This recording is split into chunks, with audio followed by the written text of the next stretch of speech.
What? Guess what? The movie's already filmed. Oh. They filmed the sequel between June and September in 2022. Uh-huh. And they're When the fuck is it? I don't know, but they are expecting a third one as well.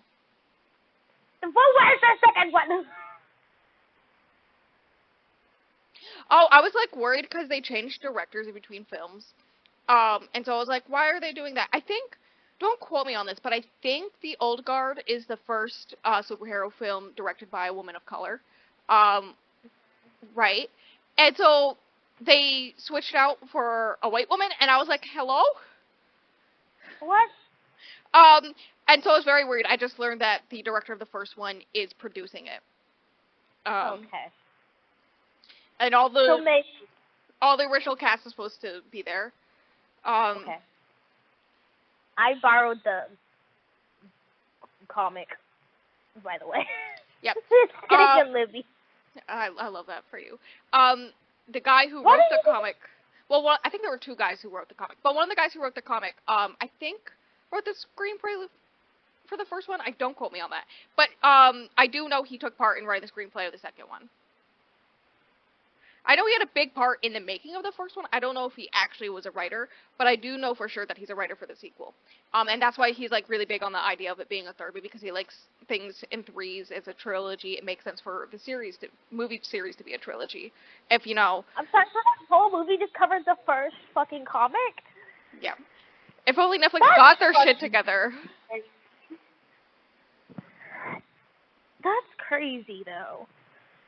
Can you believe we would do it? I feel like I haven't done a lot today, but also I've done a lot today. Does that make sense?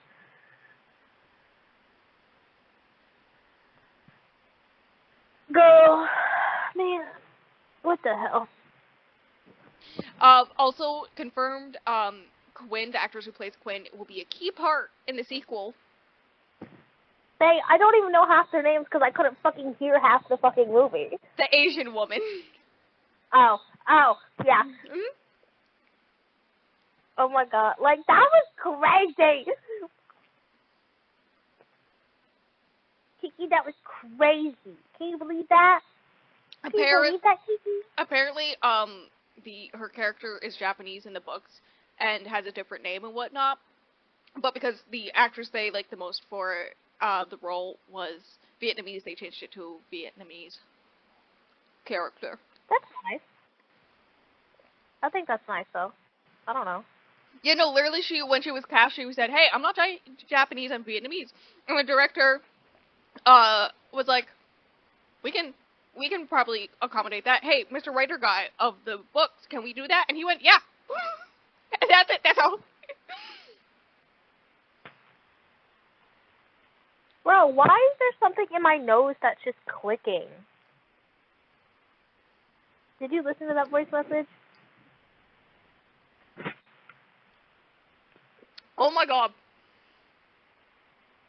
I don't know who Henry Golding is, but they've released that guy. This guy. He's really famous for Crazy Rich Asians. He plays Blake Lively's husband in A Simple Favor. I say as if I remember a single thing that happened in that damn movie. I love if I'm gonna keep all this in, and we haven't even done the intro. Welcome to a Fish and Flower podcast. I'm oh my god, don't keep all this bullshit. I'm keeping all this bullshit in. Look at this man. That's he's confirmed for the cast in season 2, or not season 2, in the second movie, but so is. He's kind of hot. Why is everybody in this fucking movie hot? I know. The other person confirmed for the second movie, one of the most important women in my awakening, thanks to those Batman movies with nipples, it's Uma Thurman. Oh no. I'm so excited. Batman movie with nipples? Yeah, you know those Batman movies? No. Batman and Robin. No shit, but I haven't seen it. From the 90s. Why would I have seen it? The only Batman movie? The Joel Schumer ones. Did I watch it then? where George Clooney is Batman and Arnold Schwarzenegger is Mr. Freeze and does a lot of really bad accents. Or not accents, the frozen puns. Freezing puns. Oh, hold on. Let me do some Googlage. Okay. I don't know what I'm talking about. Why is my nose clicking? Did you listen to that voice message I was talking when I was... Yep. What the fuck is that? It's driving me crazy. Oh my god. Like, that's not normal. Like, what the fuck is that? Like, why is my nose doing that? Doesn't make any fucking sense. I don't know. Okay, stop talking about your nose so that I can do the intro. Oh, fuck you. Hi, puppy. This is my clementine. You can't eat it. Bella, can you say to the people that the movie was really good? I really liked it, especially when I came in to try to steal Rosie's broccoli. Yeah, I had zoomies with stick. You had zoomies with stick. Oh, you're very warm. You're not getting my clementine.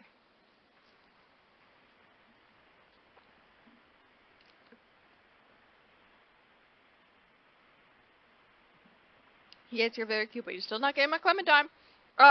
Hello, welcome to a Fish and Flower podcast. I'm Flower, aka Rose.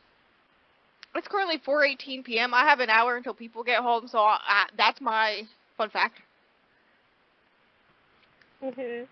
So I'm gonna try to give a very speedy summary of what this movie is. That's a 2-hour film. The fact it's 2 hours and only covers the first one is crazy to me. Do your intro. I think I might have seen the one you mentioned earlier with, that's the one I watched with Redacted. Ah, yes. You know what's Redacted I'm talking about? I'm not sure, though. Alright. The fact that both y'all like superhero movies was kind of weird. Listen. Anyways, my name is Fish, aka Stingray, and one, I don't understand why Rose... It feels so weird to say your fucking name.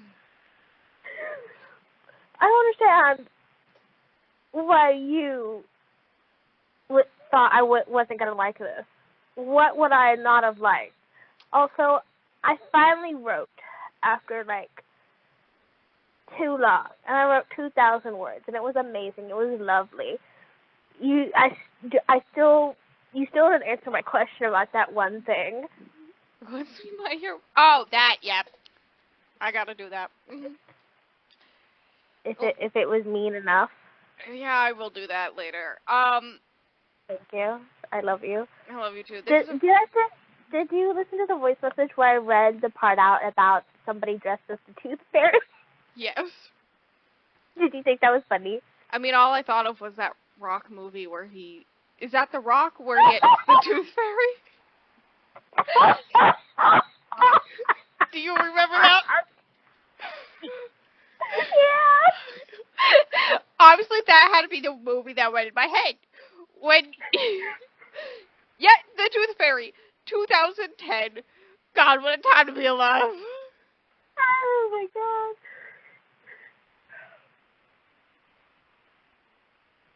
Oh, my God. Alright. I know, Kiki, I know. Surprise song. Hello? It's me. Not Mirrorball! Sorry. Oh my god. This is a Fish and Flower podcast. A stream of conscious podcast. Very similar to how we talk to each other on a daily basis. Today's episode, I just forced the fish to watch The Old Guard, which is technically the whole reason why I did it. Listen, the whole reason why I thought you wouldn't like it is because you have said to me multiple times you don't like superhero films. I wouldn't classify this as a superhero film, though. It's labeled as a superhero film. And so, this movie... don't drink blood. What are we doing? What do you mean, superhero? Getting you to watch this movie by the power of it's gay, and Charlize Theron is hot and brunette. Also, I have a very important question. Everybody in the movie's fucking hot. That's what do true. you mean? There's a very important question that our whole entire friendship depends on. By the end of the movie, did you find Charlize Theron really hot, and were you in love with her? But, 10 seconds. What the fuck are you talking about? Exactly. She's on a fucking motorcycle in the first 10 seconds, of course. What do you think this is? She's just so, you know, Yeah, I know. yeah, I know. But the whole reason why I made you watch this movie with that premise without telling you anything about this movie is just so this could be a gateway to me one day getting you to watch Thor Ragnarok with me. Oh my god. Everything leads back to Thor Ragnarok. I think you would really love that movie. You don't need any. I'll give you like a 2-minute rundown before we watch the movie because there's not much. Because one day I will get you to watch it. You don't need much context for it. So I'm just saying. You know, I would have enjoyed this movie a lot more if I could actually heard like half the dialogue. I know. Discord hates you. It's not my fault. Maybe it's user error. I don't know. We'll try it on my laptop next time to see if that makes any difference. Alright. So yeah, the Old Guard. It's a great movie. It's a great movie. I only have one complaint. I only have one complaint about this movie. What is it? That Charlize Theron's character Andy doesn't kill enough people with her axe, or any axe for that matter. I needed to see her. No, I agree. I needed to see her swing her axe around some more. You get the opening fight scene with her with the axe, and then at the very end, she kills like 3 people. No, she kills 2 people with a fire axe and punches another guy. And then at the very, very end, the main bad guy she kills with her axe in a whole self-defense fight. But that's it. That's all I get of Charlize Theron with that axe. You see, them carrying that axe around all over the place. And I only Why is it so special? I know, right? I mean, you'll see the poster now that you can fucking make the graphic for this episode. The poster has the outline of her axe as a part of it. So. Mm-hmm. Anyways, you may be like, hey, what the fuck is this movie? What are you talking about? Honestly, if you haven't seen it, who the hell are you? This came out 4 years ago. I haven't seen it, you bitch. Listen, it was like Netflix's biggest movie for a while there. It was really popular. I've never even heard of it. It had a 6.7 on IMDb, but we're ignoring that. Rotten Tomatoes has an 80%, so I'm trusting Rotten Tomatoes in this one. Yes, this is movie. I love this movie. Anyways, I agree. Yeah, this movie opens with you see a bunch of people dead on the ground, and then it cuts to a little bit earlier. Charlize Theron is just like walking on the streets in I think Morocco. Comes across I think his name is actually Sebastian. I have the cast list. This is so I can like remember characters' names, and it says his name's Sebastian, but they call him Booker the whole time.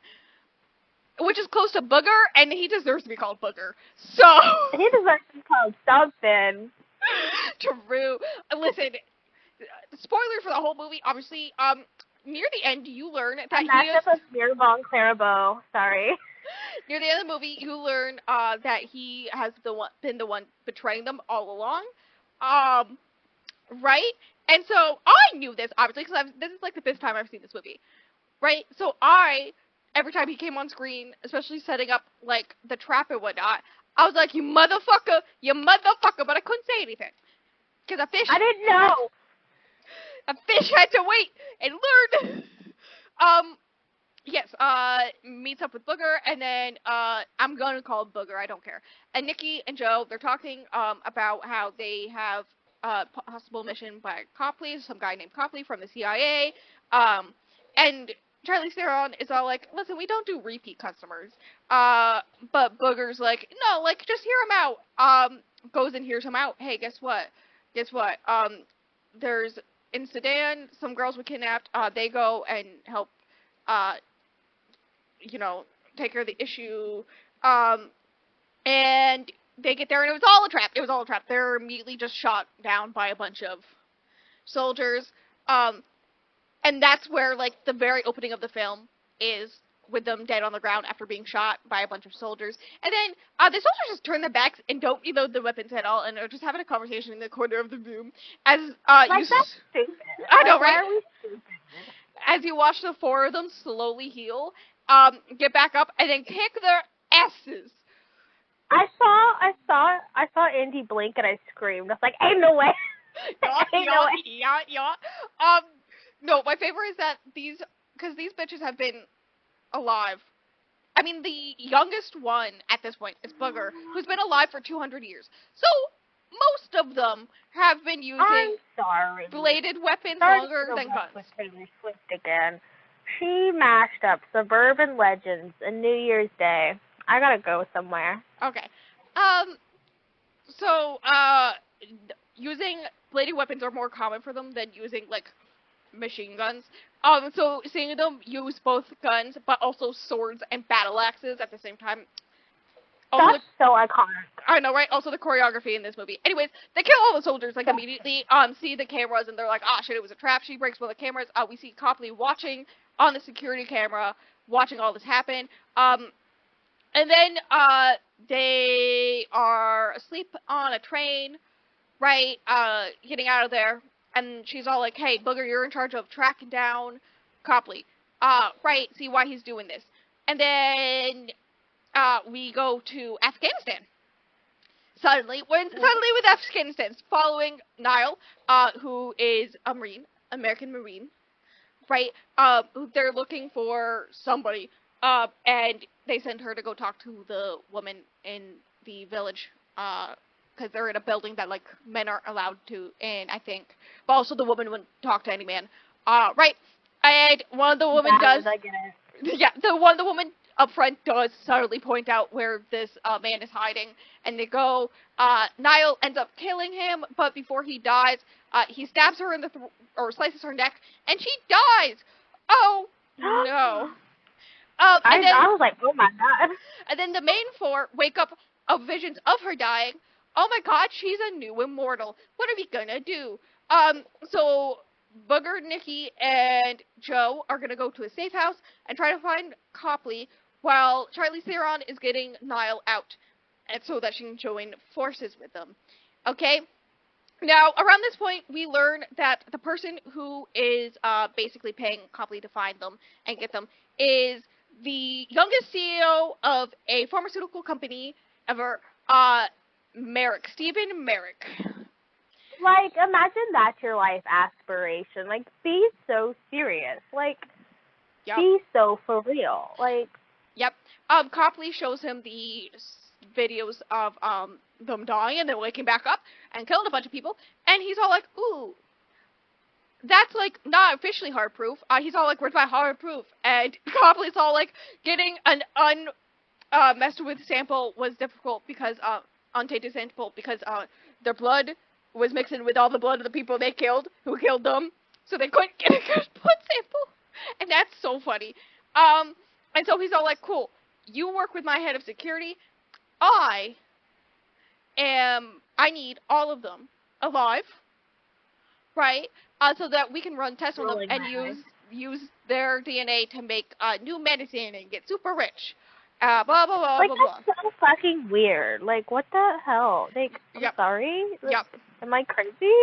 Yep. So, Charlize Theron finds Niall. Bunch of her soldier buddies don't trust her because, you know, they saw her die, and now she's alive and, like, no scar or anything. That's a little suspicious. The military is, like, sending her to Germany suspiciously. Cough, cough.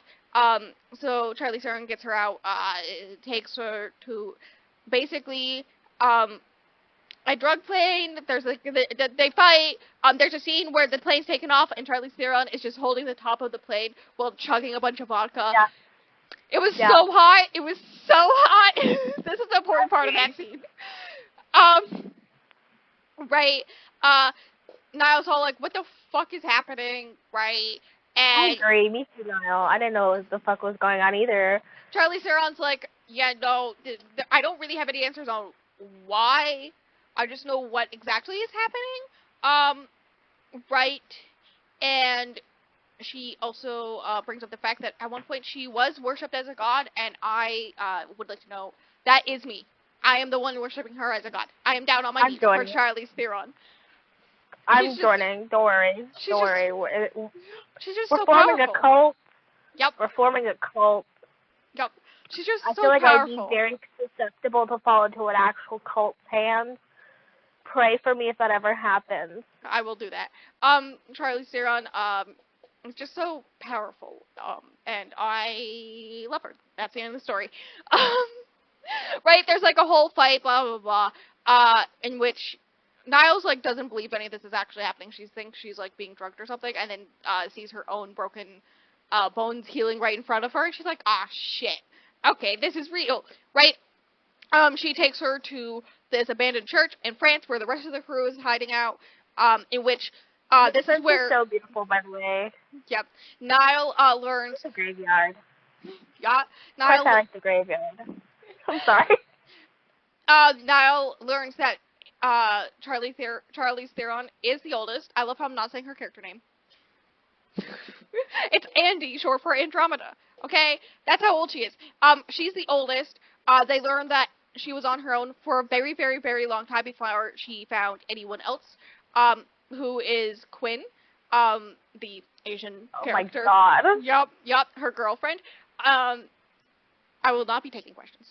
And then, also learns that they can die. One of the other of the three, we see some very hot of Charlize Theron and Quinn just fighting battles together. And there was a third for a while there. But eventually he did die. Like, eventually you just stop healing, right? And you don't know when it's gonna happen. It just happens one day, right? Now you may be like, hey, where's Quinn? Well, yeah. Eventually Niall goes to sleep. There's just, like, this whole thing where until they meet each other, they have visions of each other, right? And so Niall wakes up from a nightmare being all like, I saw this woman constantly drowning and she was going crazy. And they're like, oh yeah, that was Quinn. She's still alive. At one point, Charlize Theron and Quinn were, sentenced as witches. And because they couldn't die, no matter how many times they hung them or did all this stuff, right? It just proved that they were witches. And so, eventually the church separated them because, like, you're too powerful together, so we must separate you.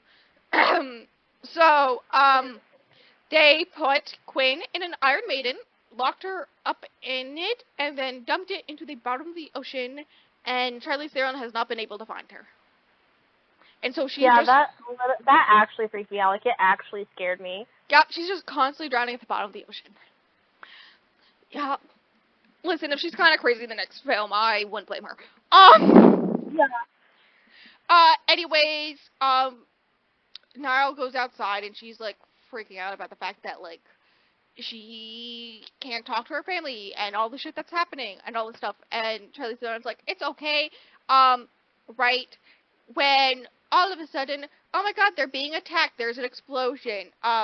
Booger has been, like, blown up with a grenade. He didn't see where they... actually calling him Booger. Yep. He didn't see where they took Nikki and Joe. Nikki and Joe have been taken. He's slowly healing because, like, you can, like, see his guts rearranging themselves. So that's fun. Easy. And so Charlize Theron's like, hear me out. I will take care of it. You just wait for the signal. And this is my favorite scene in this whole entire fucking film. I love this scene. I listen to the music all the time. I was literally whispering the song that plays the background of the scene as it was happening because I listen to the song so much because I love the scene so much. Basically, she goes up against every single fucking soldier they brought with them by herself. The sword, she was so powerful. Shoots a few. She does get stabbed in the shoulder at one point, blah, blah, blah. Copley and, the head of Merrick's security are like, oh shit, we gotta get out of here. Right? And then the signal, the whole time Niall's like, we gotta go help her, all this stuff, and Booger's like, no, we don't, we're fine, you gotta wait for the signal. She's like, what's the signal, how do we know what the signal is? And then all of a sudden, explosion, she blew up a part of the wall as the signal. Yeah, I was like, oh. Yup, and then Niall sees all the bodies, and she's like, oh damn. I would say that is a signal, though. Like, I think that's a very clear and strong signal. Yep. I don't know. Niall sees all the bodies, and she's like, oh my god. And Booger's like, yeah, she knows every way to kill somebody. Also, at one point, you do see a guy's hand cut off in the fight. Yeah, that was crazy. I was like, oh my god. Uh-huh. I said, oh my god, like in this movie. You know it's a good movie. Yeah. So they basically are going to a new hideout, which is an abandoned mine that Charlize Theron has a bunch of stuff stashed, right? They go there. You learn that Charlize Theron used to model for artists and then bang-a-lang them. And some of them are, like, well-known artists so nowadays. Iconic. Yup.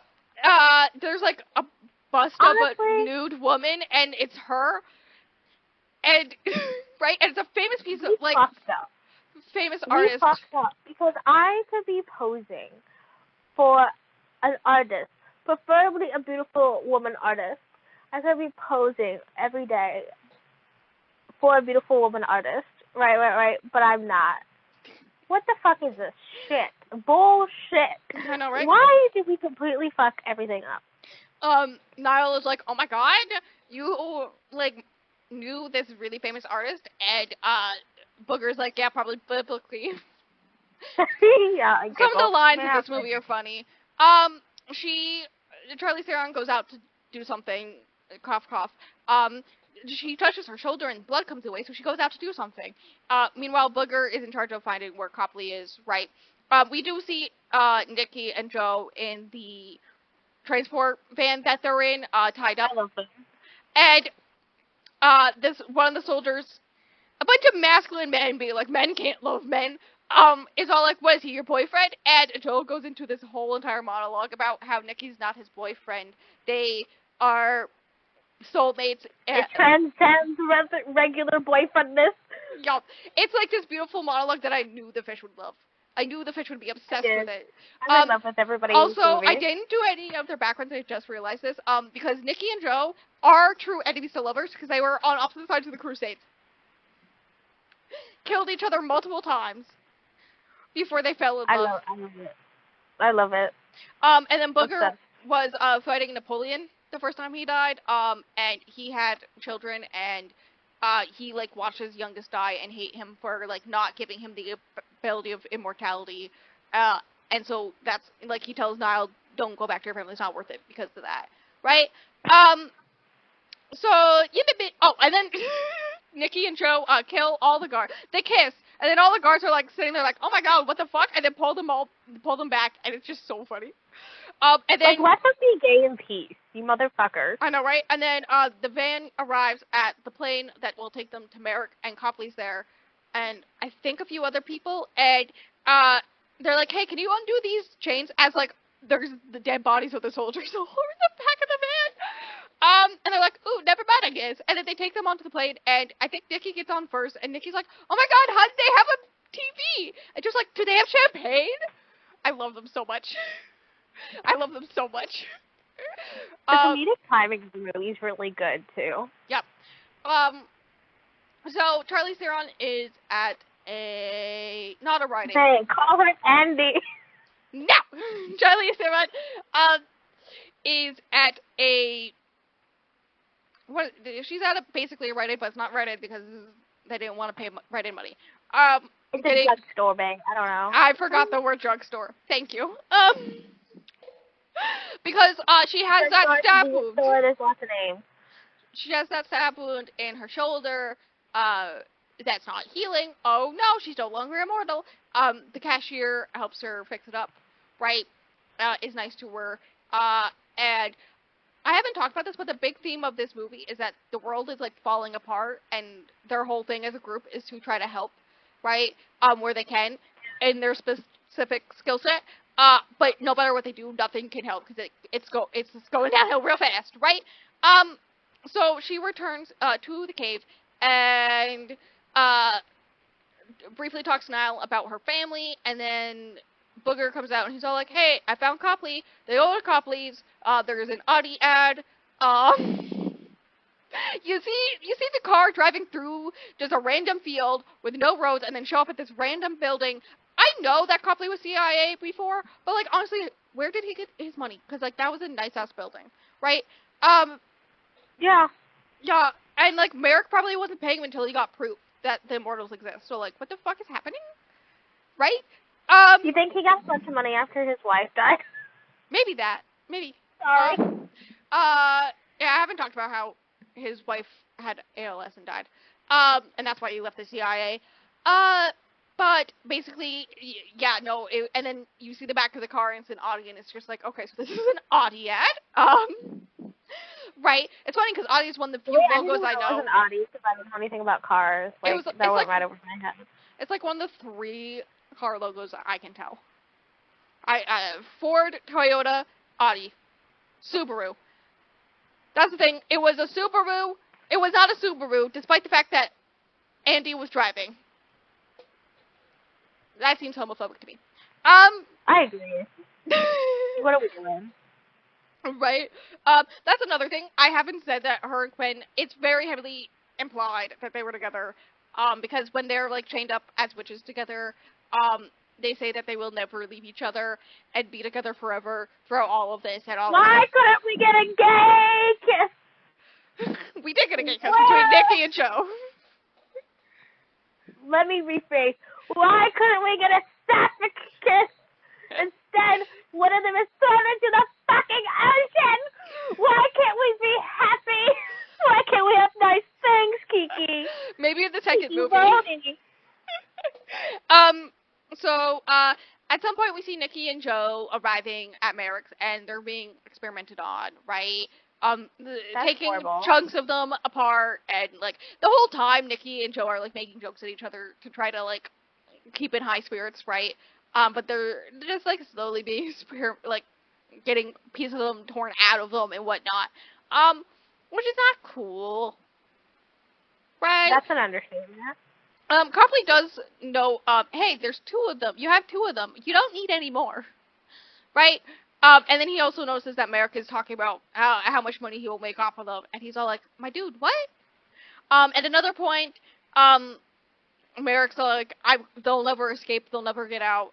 Once we find the secret of their immortality, they'll be locked in cages for the rest of their lives. Or for eternity, I guess. So that his competitors don't get their hands on them. And Copley's like, that's not cool. Copley. I agree. So, Booger is sent to check out, the perimeter of the house that Copley's in, right? Niall and Andy have a conversation. It took me a very long time not to say Charlize Theron again. They're having a conversation because Niall's like, listen, I know eventually they're going to learn, like, they will notice that I can't age, but, like, I can go be with my family for at least a good, like, 10 years before they notice, right? I have this opportunity. I can do that. And so Charlize is like, yeah, sure, go ahead. Gives her the gun that Booger gave her, and gives her the car and is like, just take care of the weapons before you, like, leave, right? And so then I'm still so pissed.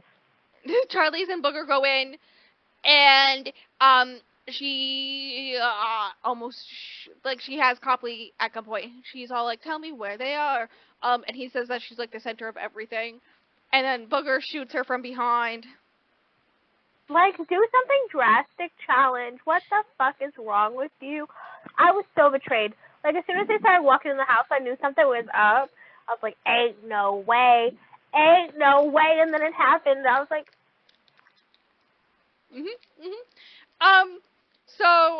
Yeah, Booger basically explains, because she's all like, why would you do this? And he explains that, while Nikki and Joe had each other, him and Andy have been on their own for a long time. Like, they only meet up every once in a while, so, like, they are lonely most of the time, and maybe if they can figure out the secret of their immortality, they can kill them.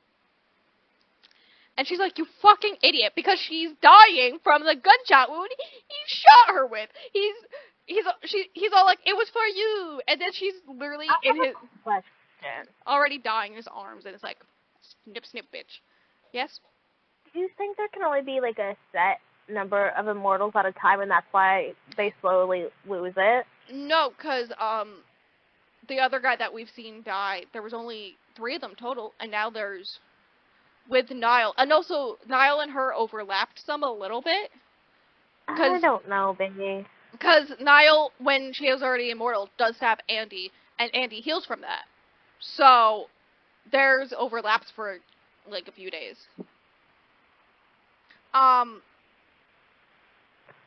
Anyways, yeah, so he's all like, it was for you, and then you're here. And then he notices that she's bleeding out, and he's like, no, it left her. And Cooper's like, or not Cooper, Copley's all like, how is that possible? And then Merrick shows up, and they're all like, yeah, she's dying, we should let her go. And Merrick's all like, no, we gotta figure out what went wrong, why she's no longer immortal. Takes both of them captive. At one point, Copley does bring up to him, hey, she probably won't survive the experiments you run on her, which means this is murder. And Merrick's like, you think the CIA's never disappeared anyone? Okay, well, you're not the fucking CIA, you British-ass motherfucking bitch. Like, yep. Hello? Niall is getting rid of the guns when she gets to near the train station and notices that the gun that Booger gave Andy has, like, a clip in it, but the clip doesn't actually have any bullets in it. Right? And she's like, why oh, did you say it like shit. that? You said the clip was empty. Like, yeah. And she's all like, oh, shit. Okay. So she goes back to Booger, or not Booger, Copley's, and he's all like, what are you? Who are you? Shoots herself in the foot. He's like, oh my god, there's another one. And she's like, yeah. And, he shows her all over his walls. He has, like, a bunch of newspapers and tape pointing things and words ran around. Basically, showing that, like, it all revolves around her. Every time they save someone, if you, like, just focusing on Andy, like, I think the main examples he uses are Andy. Whenever she saves someone, 2 or 3 generations later, humanity reaps the benefits of it. Like, she saved a refugee, and then their grandchild found, the early detection of diabetes, right? There was a guy who was, like, the great-grandson of people she saved who stopped a nuclear explosion from happening, like, stuff like that. Right? And Niall's like, oh my god, she's been so depressed because, like, she doesn't know what the purpose of this is, and she's been so lonely and doesn't think that, they're actually achieving anything, but this is literal physical proof that she's been the center of how we've been able to survive this long, like, all this stuff. And so she's like, okay, take me to them. Nikki and Joe were very pissed and yelling at Booger a lot because Andy is dying. As they should. Yes. The doctor. As they motherfucking should. The doctor does sew up Andy. Eventually, Niall shows up. She goes up. She has just like a few guns and Andy's axe on her, and that's it. And she is a good scene where basically she's slowly making her way through the 15th floor to get to the lab where they're at.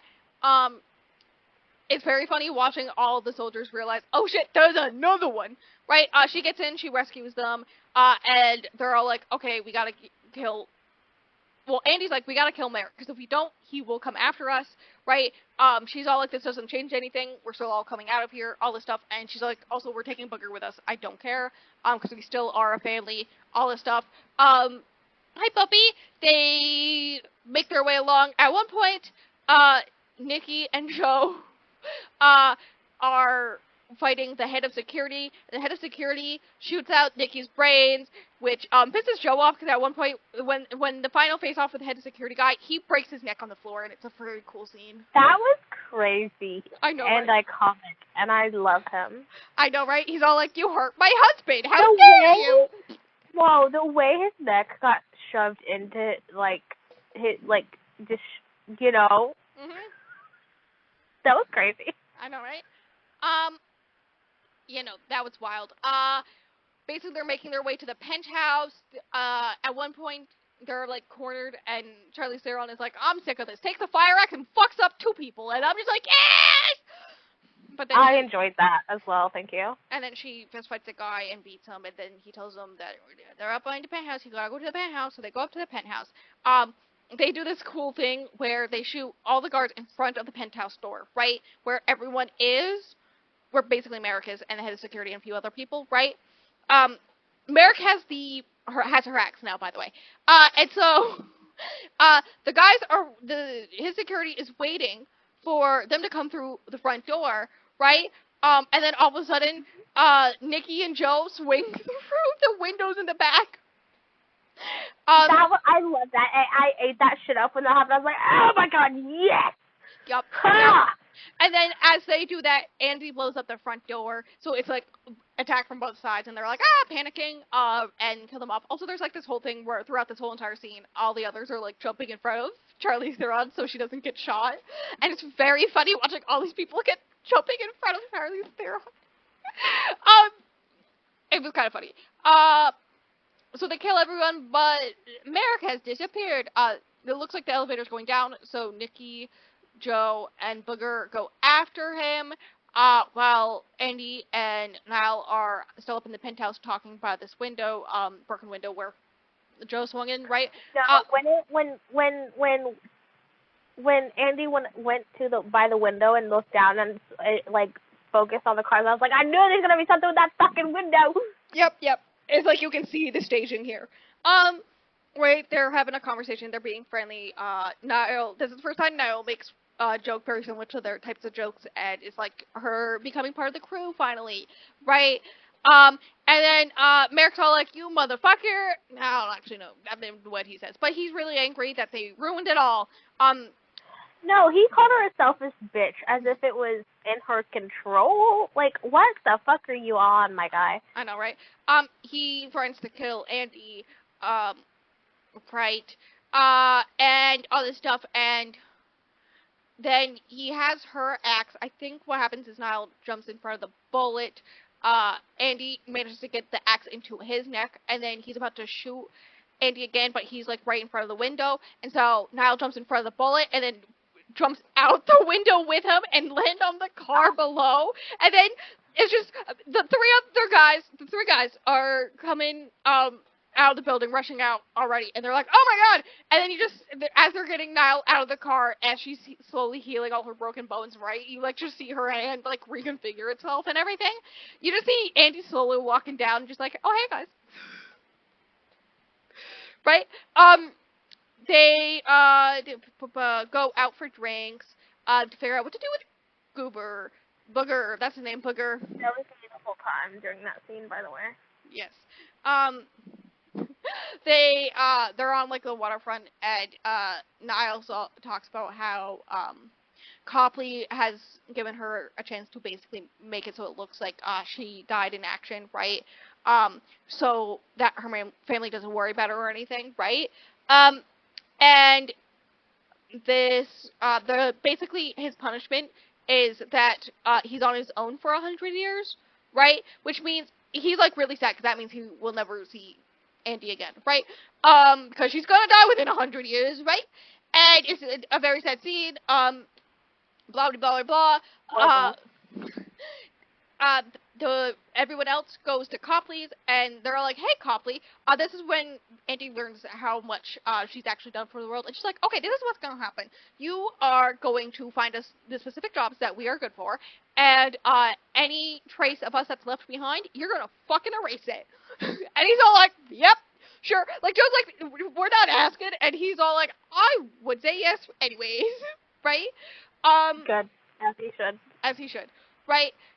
And then it's like the old guard and title screen, right? And then it's a ... and then 6 months later, and Paris! We made a lot of... Baguette Louise! Yeah, we made a lot of Paris jokes. I said spaghetti and baguette. We were naming off French things. I said Nick Nelson at one point. It was very funny. Partially French-based. I know, but still. It still counts. God. French bulldogs, you know. There you go. Yeah. And in the scene, as we're making these jokes, Booger is walking into a building super drunk and enters, I assume, what is his apartment? And who's there? But Quinn, drinking his alcohol, being like, it's been a while, or something like that. She says something, and it's just basically like, she's out now. Mind you, that it cuts to her holding a glass. You can only see her hands, so we don't know what the fuck's going on, and it cuts to her face, and I literally screamed. Yep. I screamed. You know, I screamed. in the sequel, I really need to know how she got out, because it was between the time of them being in that French church, because that's when Niall had the dream of her, right? Had the nightmare of her, and that's when we learned about Quinn. So, and Quinn was underwater still then, in that dream, which means Quinn was still underwater. So between then and that point, 6 months later, she somehow got out of the ocean. And I want to know how. That's a very good question. You should check your DMs, by the way. Did you send me a picture of a Kiki or something? No, no, you sent me French Dick Nelson with. God, that was funny. That was funny. Thank you. Thank you. And that's how the movie ends.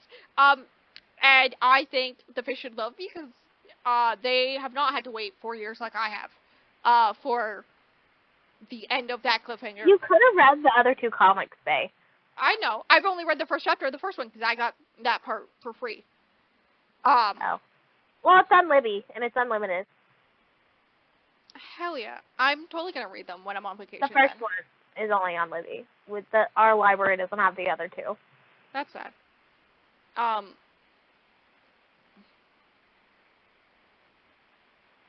But yeah, no, that's that. I'll try to read them when I'm on vacation. There's a good chance they'll have them at the library there, so. You know. And yeah, that's book. Or not book, that's movie. Movie good? Movie good. Movie good. Good movie good. Everybody's hot in it. Yes. And the violence was nice. There's like good violence, like tasteful violence, and then there's bad violence. This was tasteful violence, and I enjoyed it. Thank you. You're welcome. Next up is Thor Ragnarok. Go on somewhere. I still don't understand why you thought I wouldn't like this. Because you said multiple times that you don't like superhero films. I don't consider them superheroes. It's not superheroes. Like, I don't care. It's kind of lame if they all have the same power anyways. Like, be so for real. That's not superhero. But yeah, they're just gods.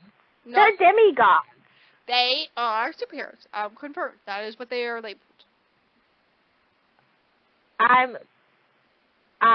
reject that notion. Well, too bad. They're superheroes, and the next superhero film we will watch together is Thor Ragnarok. Someday, one day, I will get you to watch that film. No, the next superhero movie we're watching together is the second movie for this. Thank you. And maybe if it comes out this year, actually.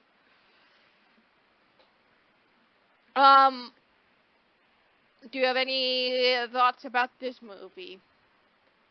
No. Aren't we so glad that I forced you to watch this movie instead of me forcing myself to read The Friend Zone? Yes. And it's going to be a short episode to edit, actually, because we haven't even gone an hour. I know, right? Look at me go. I think I should rewatch it on my own so I can catch all the dialogue. Yeah, no, Discord really hated you, and then my internet hated me, so it wouldn't let us watch it in a way that it would have captions for you. And I really hated that, because I purposely chose a way that we could watch it with captions, and then it went, no, bitch. Not with your internet. What's it called, though? Brain no work. I forgot what I was going to say. Okay.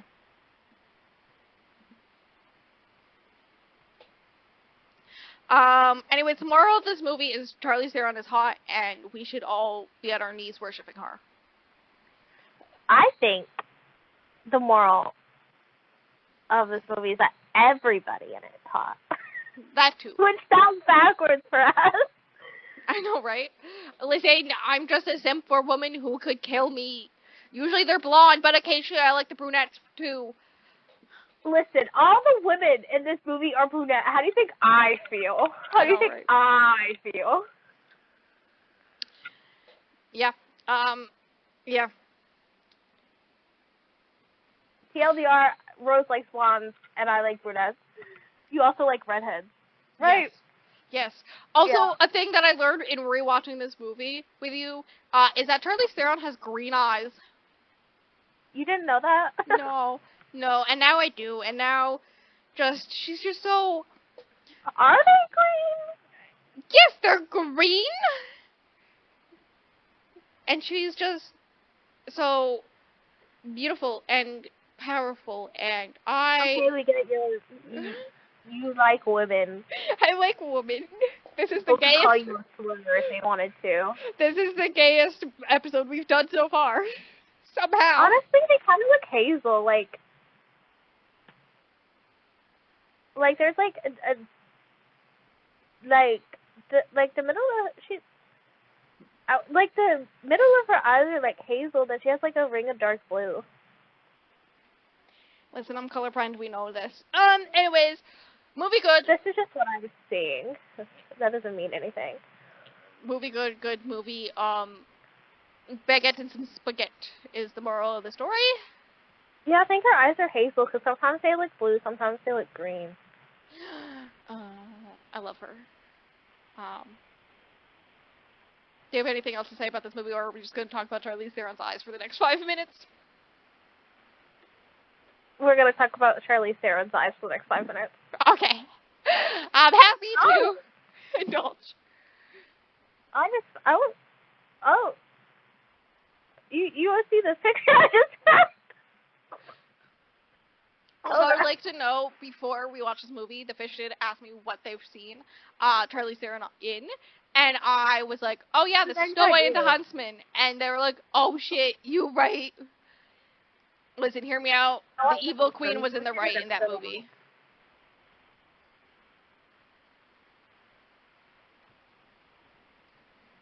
Oh? That literally my reaction. Yeah, I'm in love with her. Yeah. What did you do to me?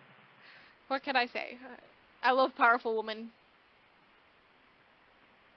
I love women. They don't have to be powerful. I love women. They can be whatever they want to be. Reminder, she is 48 years old.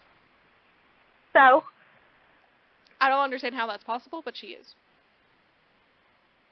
If she let me, I would. If she let me, I would. I feel that.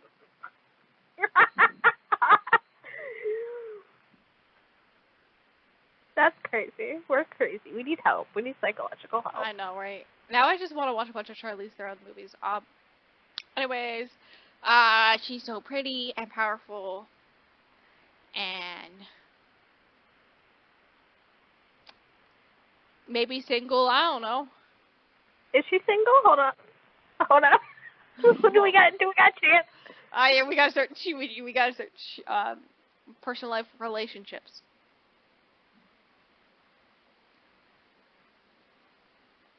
I see one listed, but that was 2001 to 2009. In 2013, she began dating Sean Penn. Until 2015.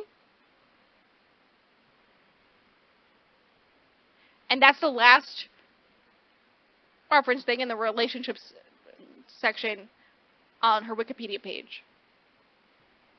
I'm also on her wiki. She has 2 children that she adopted. She has 2 daughters.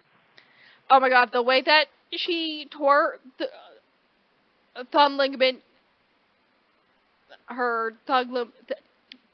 anyways, she tore her thumb ligament while filming The Old Guard, which required 3 operations in 6 months in a thumb brace. Oh my god. One of her daughters is trans. That's crazy. I don't know why I said it's crazy. It's not crazy. It's just, you know what I mean. Right? I don't know what I'm saying anymore. My brain has melted. I have a book to finish. I don't know. I need to take a shower. I need to do a lot of things. I believe in you. This is a Charlize Theron fan account now.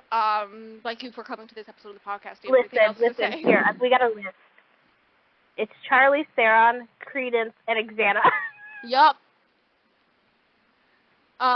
Do you have anything else to say? No.